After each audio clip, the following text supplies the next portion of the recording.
morning, my dear brothers and sisters in Christ. Allow me to bring you to a story of the disciples on a fishing boat tossed by a violent storm on the Sea of Galilee in the Gospel of Matthew chapter 14.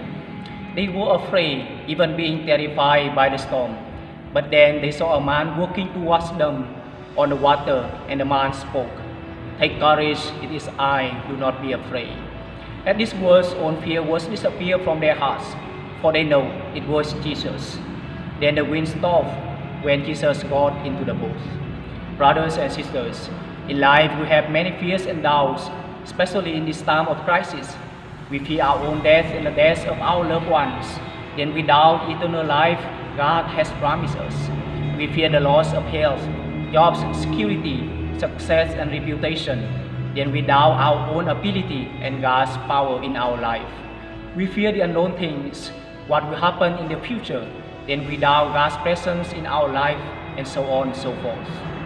We find ways to overcome them by using our own strengths or asking from others, and sadly thing it is, not all of us. We come to Jesus as our last choice. We put God at the bottom of our list.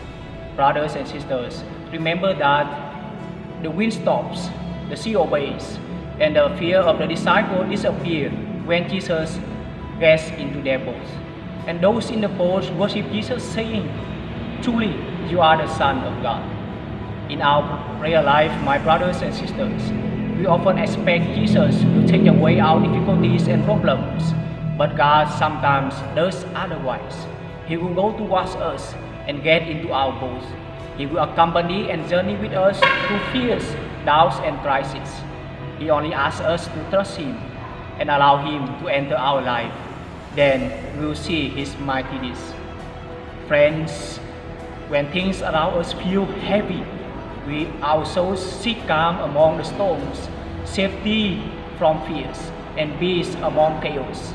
And yet, our ability to control them goes beyond human's power.